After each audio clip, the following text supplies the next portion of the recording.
Bonjour, dans cette vidéo, nous allons commencer à voir le principe de bouton. Donc, lorsqu'on ouvre une page jusqu'à présent, à chaque fois, on tapait notre code dans les balises script comme une alerte. Et lorsqu'on ouvrait la page, euh, le texte s'affichait directement dans une petite zone, dans une petite boîte de texte. Et on ne pouvait que passer à la suivante. Maintenant, ce qu'on va essayer de voir, c'est de lancer un bout de code au moment où l'utilisateur appuie sur un bouton. Donc, on va sortir un peu de notre balise script et on va taper button et un deuxième button avec un slash. Entre ces deux balises, on va taper le mot que l'on veut qui soit affiché sur le bouton. Donc, en l'occurrence, click par exemple. Et dans la balise button, juste avant l'accolade fermante, on va taper onClick égale double guillemets. Et c'est dans les doubles guillemets que l'on va taper le nom du code que l'on veut appeler. Donc par exemple, click button.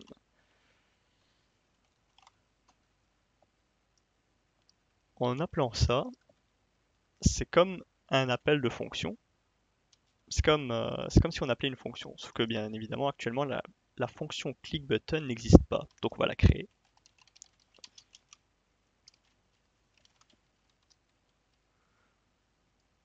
Et on va placer notre alerte dans cette fonction. Donc, notre code se tape dans la balise script. Dans la balise button, on tape le mot que l'on veut afficher sur le bouton. Et ce qui va se passer lorsqu'on clique dessus, on va l'écrire à l'intérieur de la balise button dans le onClick. Et on va taper le nom d'une fonction que l'on va créer ici en script. Si j'actualise, on voit qu'ici j'ai un bouton. Un bouton clic. Lorsque je clique dessus, il m'affiche mon alerte. Alors,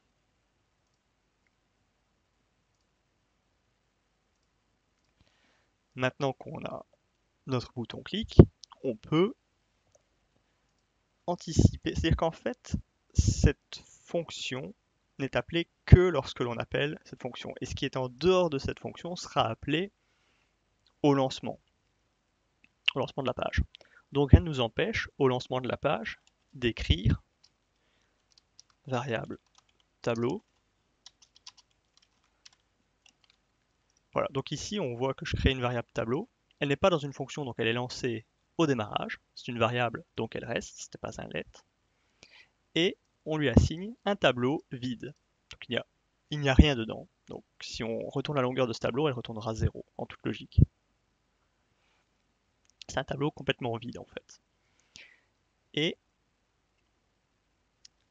au moment où je clique sur button, ce que je vais faire, c'est que je vais faire tableau.push. Vous vous souvenez de push? La fonction push permettait d'ajouter un nouvel élément au tableau.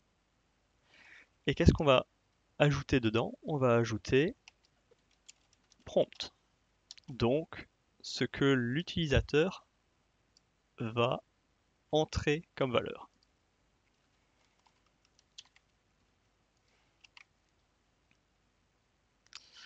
Donc, qu'est-ce qui se passe à ce moment-là? À chaque fois que je vais appuyer sur le bouton, il va me demander quelque chose, et ce quelque chose, je vais l'ajouter à mon tableau. Et rien ne m'empêche de, à la fin, retourner la longueur, histoire de juste voir visuellement combien j'ai entré d'informations. Donc j'actualise, j'appuie, il me pose une question, j'écris quelque chose, et il me dit, il y a un élément dedans. Donc ça a bien marché. Si je reclique dessus, et que j'appuie, que je tape quelque chose, cette fois-ci il y en a deux. Donc il a gardé le précédent. Et même si j'attends avec la fenêtre ouverte pendant 1 heure, et que je reviens et que j'appuie, je tape quelque chose, il me garde en mémoire les précédents. Donc là, ça ressemble déjà un peu plus à de la programmation, je vais dire, à de l'interaction avec l'être humain. Dans le sens où on a un bouton, il fait quelque chose et en même temps il garde en mémoire sur le côté. Bien sûr, au moment où je fermerai la fenêtre, il oubliera complètement ce qu'il y a dans le tableau.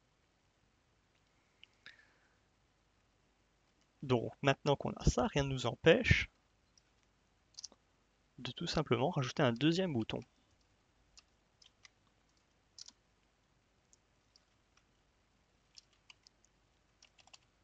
Bouton valeur qui appelle la fonction readValeur. Et donc, comme j'ai une nouvelle fonction, je dois la retaper. Et qu'est-ce que je vais écrire là-dedans? Je vais faire une boucle, puisque c'est un tableau, j'ai besoin d'une boucle pour le parcourir. La boucle for se fait en trois parties. La première, je crée une variable i qui me servira de compteur pour les éléments de mon tableau. I reste dans la boucle tant que i n'a pas atteint le dernier élément et i est incrémenté de 1. On va souvent voir ce type de boucle.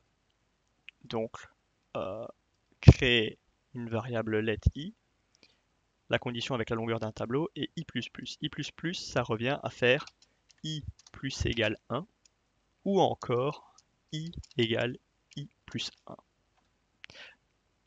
Les trois syntaxes marchent, sauf que i++ étant bien évidemment la plus courte. Et ça marche même si on met ++i. On viendra plus tard sur la nuance entre i++ et ++i. Mais les deux fonctionnent. Et dans l'immédiat, on ne va pas tenir compte de la différence qu'elle apporte. Donc dans cette boucle, qu'est-ce que je vais faire? Eh bien, je vais prendre mon tableau à l'index i. Donc ce qui fait que là, cette valeur sera une à une toutes les valeurs du tableau. Et je vais les placer dans une alerte. Donc là, qu'est-ce qui se passe? J'appuie sur valeur, il ne se passe rien. Pourquoi? Parce que mon tableau de base est vide.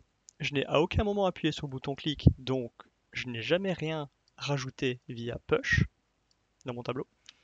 Et en appuyant sur valeur, j'appelle la fonction readValeur qui me boucle 0 fois puisque mon tableau a une longueur de 0. Donc il sort automatiquement. Oups, j'ai oublié de l'assigner à 0, pardon. Je réessaye pour m'assurer aucune modification. C'est bien ça. Par contre, si maintenant j'appuie ici, que j'entre une première valeur, si maintenant je fais valeur, il me sort la première. Je peux réappuyer à tout moment puisque les deux fonctions peuvent être appelées autant de fois que l'on le veut.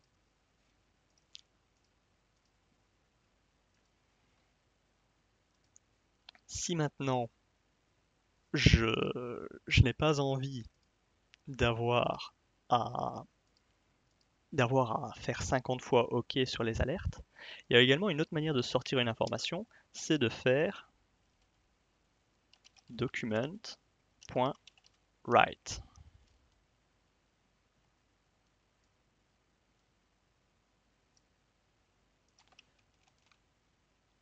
Ça fait longtemps que je n'ai plus utilisé ça, je vais vérifier si ça marche.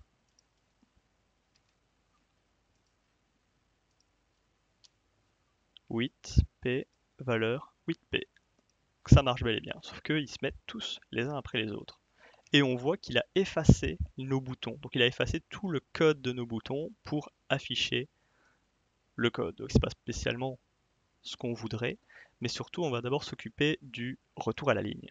Donc pour faire le retour à la ligne entre chaque élément, ce qu'on va faire tout simplement c'est ajouter du texte comme ceci. Et cette suite de caractères est une balise retour à la ligne, BR, qui va donc afficher un élément, un retour à la ligne, un élément, un retour à la ligne, un élément, un retour à la ligne, ainsi de suite. J'actualise. Quand j'actualise, on voit que mes boutons reviennent. Fiche width, valeur width. Si je mets O, si je mets O, première valeur, deuxième valeur, P, 8, valeur, on voit O, P8.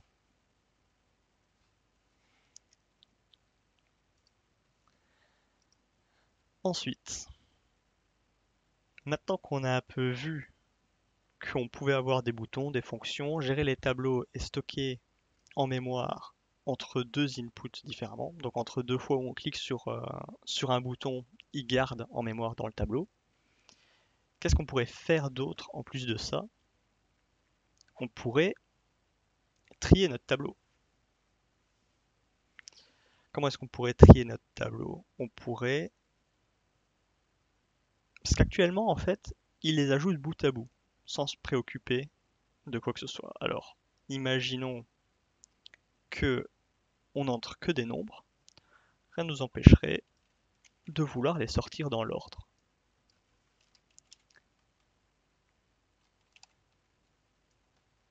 Donc je crée un bouton trier qui renvoie à la fonction trier, qui est une fonction que je crée à l'instant. Et qu'est-ce qu'elle aura pour but de faire? Tout d'abord, elle doit boucler sur les éléments du tableau. Jusque-là, rien de nouveau. Pour chaque élément, qu'est-ce qu'elle va faire? Elle va prendre le premier élément. Donc, je retire parce qu'actuellement, on n'a pas besoin de retour visuel. On a juste besoin de savoir qu'elle boucle sur la valeur. Donc là, elle va trier les valeurs de la première à la dernière. Sauf qu'actuellement, on lui dit de rien faire. Et on aimerait bien qu'elle modifie de sorte à ce qu'elle...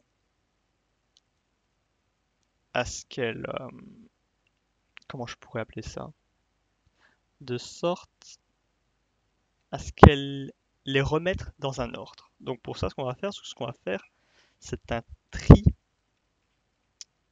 euh, un tri à bulles. Il me semble que c'est comme ça que ça s'appelle. Donc, on va lui demander de parcourir le tableau. Et pour chaque élément du tableau, elle va pas prendre juste le premier élément, elle va prendre les deux premiers. Sauf que si je fais ça au moment où elle va prendre le dernier élément, où i sera égal au dernier du tableau, et bien ici elle va chercher le dernier plus 1. Donc ça ne va pas aller. Donc ce qu'il faudrait que je lui fasse, c'est que soit je lui dise tu me prends un de moins, comme ça tu les fais un par un, et le dernier tu le fais pas puisque tu l'as déjà fait dans l'avant-dernier, ou alors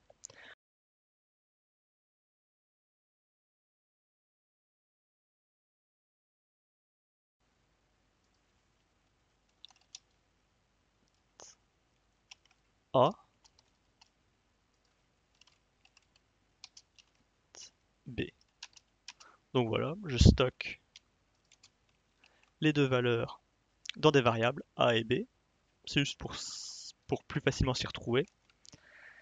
Et je vérifie si A est plus petit que B. Donc si le premier élément est plus petit que le deuxième, ben on ne fait rien. Si on peut faire else if, donc ça revient à faire des conditions les unes après les autres, et dès qu'il y en a une qui fonctionne, il ne fait plus celle d'après. Est-ce que B est plus grand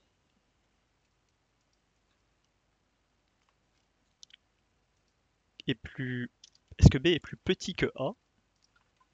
Donc dans ce cas, il faut les inverser. Dans ce cas, tableau I reçoit... Il reçoit quoi? Il reçoit B.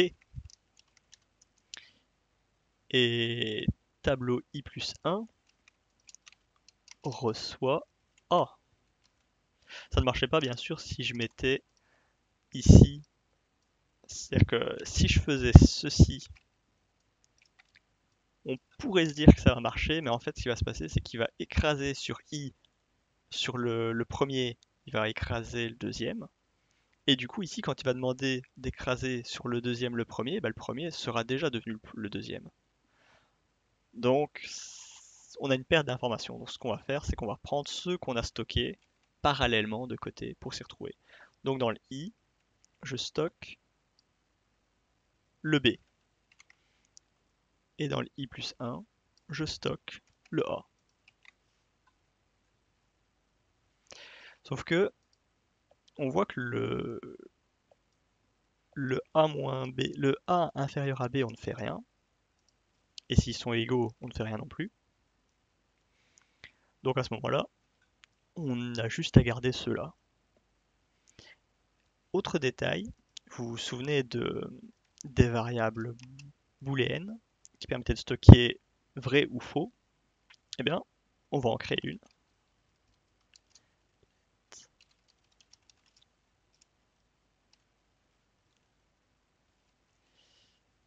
Booléen, c'est pas explicite comme nom, on va plutôt donner modification égale false. False qui est faux, donc non, on n'a pas fait de modification. Et lorsqu'on va faire une modification, il va passer à vrai. Je passe la condition manuellement à vrai. Et lorsque je sors, je vais faire si ma modification est à vrai, je peux la mettre telle quelle mon nom de variable puisque c'est une valeur vraie ou faux et qu'une condition retourne une valeur vraie ou faux. Dans ce cas, tu me retournes ma fonction. Donc tu relances ma fonction si jamais tu as fait une seule modification. Donc il va parcourir deux par deux le tableau et à chaque fois qu'il va en trouver un à échanger, il va dire ah j'ai fait une modification et donc il va reparcourir tout le tableau une deuxième fois une fois qu'il aura fini. Et puis une troisième fois, une quatrième fois jusqu'à ce qu'il n'y ait plus de modifications et que donc ils soient tous dans l'ordre. Alors ça a un coût énorme puisqu'on vérifie, on parcourt plusieurs fois le tableau, mais dans les faits, au niveau du code, il reste relativement minime pour un tri. Je vérifie si j'ai rien oublié. Ce qu'on va peut-être faire, c'est rajouter un else. Donc dans le cas où il n'y a pas eu de modification, puisque c'est else de modification, je vais juste afficher tableau trié.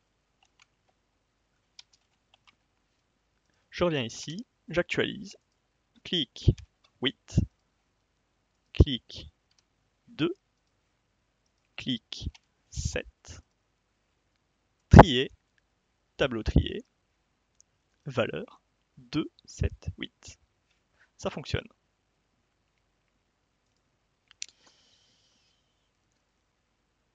Donc,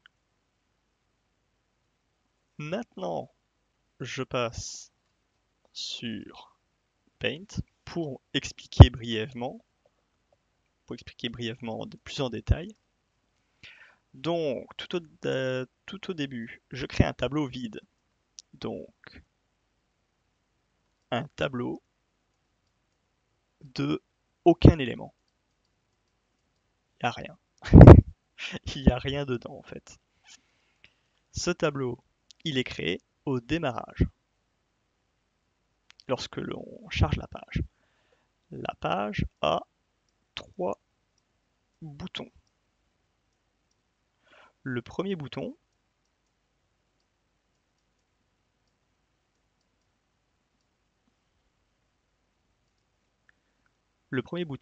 permet d'ajouter quelque chose. Donc il contient une fonction, donc avec du code, qui permet d'ajouter une valeur, une variable.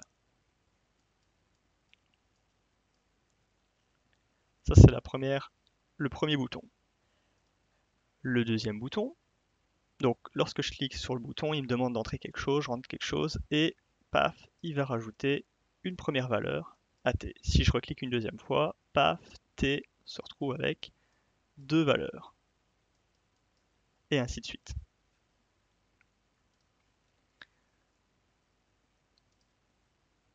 Lorsque j'appuie sur le deuxième bouton, qu'est-ce qu'il fait le deuxième bouton? Le deuxième bouton, il affiche les valeurs.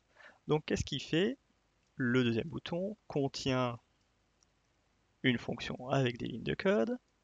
Ces lignes de code, qu'est-ce qu'elles ont pour effet de faire? Elles ont pour effet de faire une boucle. Elles vont parcourir mon tableau T qui contient entre 0 et on ne sait pas combien, on a appuyé sur le bouton. Donc il va parcourir tout le tableau, un à un, et pour chacun de ces éléments, à chaque fois qu'elle passe sur un, elle va afficher sur l'écran de l'ordinateur le premier et un retour à la ligne. Donc elle va rajouter l'élément écrit, qui est le premier, puis un retour à la ligne. Elle va afficher le deuxième élément, un retour à la ligne, et ainsi de suite. Et donc, afficher à l'écran le contenu total du tableau. Comme on a fait un document.write plutôt qu'une alerte, il écrase tout l'affichage, donc je n'ai plus les boutons par la suite. Et la dernière fonction, la fonction trier, la plus complexe. Le bouton trier contient une fonction avec des lignes de code qui a pour effet de créer une variable modificateur qui est un booléen, donc on/off,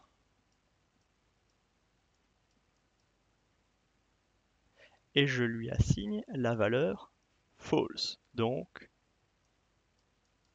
faux. Donc ma condition n'est pas respectée de base.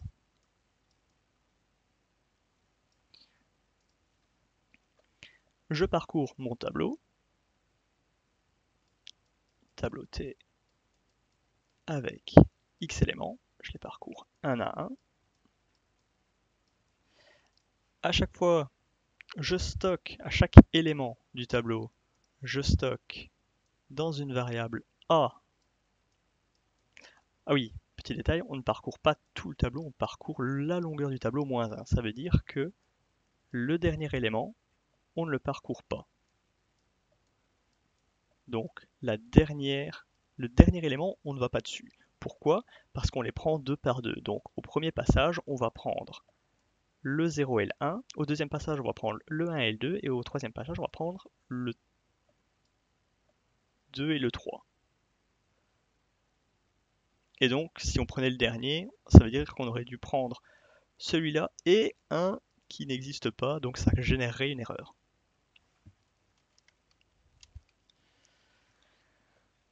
Qu'est-ce que je fais avec ces deux éléments? Je stocke le premier et le suivant, ou plutôt le nème et le nème plus 1.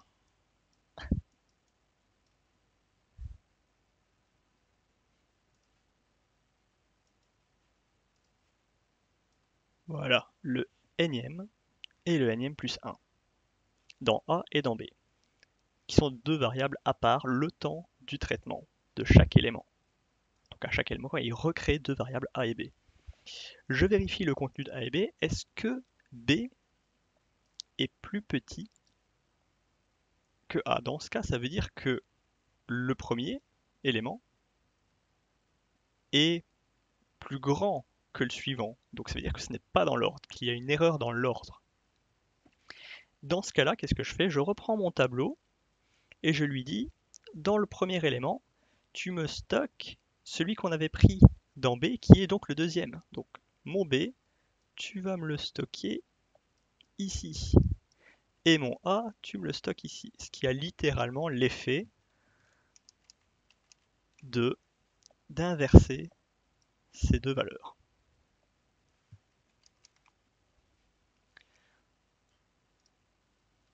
Et si jamais j'ai fait ça, dernière chose, je change mon bouton on-off en vrai. Donc, vrai, il y a eu une modification au cours du parcours de mon tableau. Je sors de ma boucle, donc j'ai fait tout mon tableau, et là, dernière vérification, est-ce qu'il y a eu une modification? Si oui, ça veut dire que j'ai fait au moins un switch. Si j'ai fait un switch, ça veut dire que potentiellement, il y en a d'autres à faire, il y a d'autres modifications à faire. C'est-à-dire que l'ordre a été modifié une fois. Si l'ordre a été modifié, une fois, ça veut dire que mon tableau est potentiellement encore à trier. Dans ce cas, je réappelle toute ma fonction tri et c'est comme si je recliquais sur mon bouton une nouvelle fois. Il va re-appuyer sur son bouton jusqu'à ce que le tableau soit entièrement trié. Puisqu'à ce moment-là, ça veut dire qu'il y aura un des futurs traitements de la fonction où il ne fera aucune modification, car ils seront tous dans l'ordre. Et à ce moment-là, il n'aura jamais passé l'interrupteur à vrai, donc il sera à faux, et à ce moment-là, il ne réappuiera pas sur le bouton. Et dans ce cas-là, qu'est-ce qu'il fait? Il fait un autre traitement, c'est juste afficher à l'écran mon tableau est trié, qui n'est pas obligatoire. Cette partie-là n'est pas obligatoire, mais au moins on a un visuel qui nous montre que le traitement est fini. Voilà, j'espère que ça vous a plu.